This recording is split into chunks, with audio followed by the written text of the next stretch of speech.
Well, yes, I was planning to put the show on pause and then just start the numbers as usual. And guess what? I hit the wrong button. So here I am. I'm back because there might be three of you who really care about the numbers. In fact, let me know in the comments below. Are these numbers that I do every day, are they important to you? I really spend a substantial amount of time trying to keep track of all these different items because I believe they all play into the overall economy, the overall market, all the things we talk about on the show. And that if you listen to it every day, if you hear me at least once a day, and you get a chance for me to go through the numbers with you, with my analysis, bringing in all this stuff that you're not going to hear this on CNBC or anywhere else. If you listen to it every day, it'll start to have a rhythm. You'll pick up the numbers and you'll start going, yeah, I get that now, and I see how that plays in.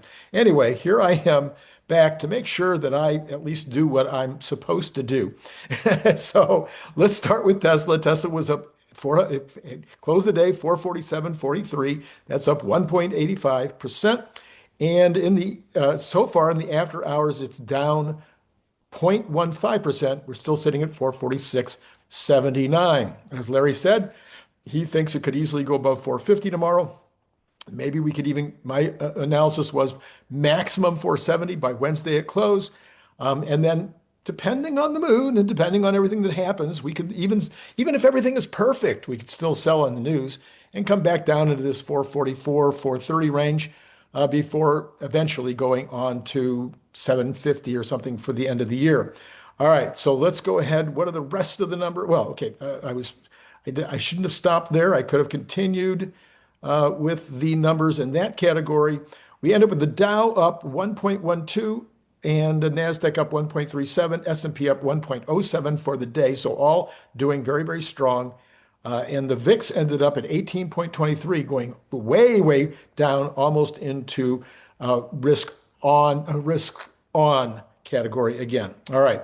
Let's go ahead and go to the bonds. Yes, the bonds are still doing just fine. Thank you very much. Down another 0.6 of a basis point. We're now sitting at 398.2. So well under 4. I'm saying 375 is the next stop. That's going to be the next hard one to get through. Bonds tend to work in these quarters and eighths. So we'll see how long it takes to get there. I don't have a prediction on that yet, but I will eventually, probably. I'm just so happy to have been so right on bonds for so long. I don't want to mess it up, you know? All right, oil. We are at $57.39. Just keeps going down another 13 cents. Natural gas is up even more after being up a lot today, up another 0.5% at $3.41.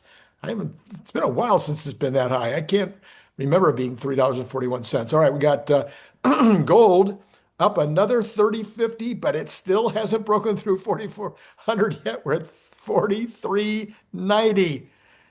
It can't go above 4,400 or I'm going to have a miss on that one. Silver up 0.35 at 51.57. Copper up 0.44 in the pre-market $5.06. We've got the dollar wavering, it says, but it's actually showing mixed in terms of what I can see here. We have got Bitcoin up 1888 for the day. That's at 110,898. It was up more than that earlier, so it's down just a bit from where it was. Got Ethereum up 0.03% for the day at 3,989, back down under 4,000 again.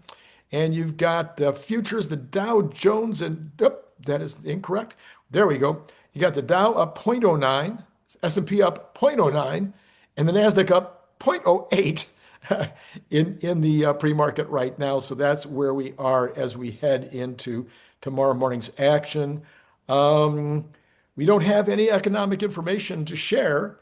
There's just nothing at all. And tomorrow there's going to be none. The next day there's none.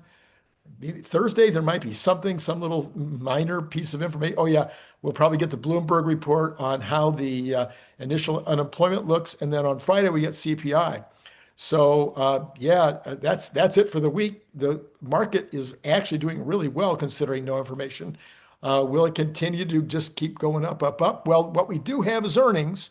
And I'll give you a report in the morning. Be sure to visit in the morning because I will give you the most important earnings report results each morning, all week long.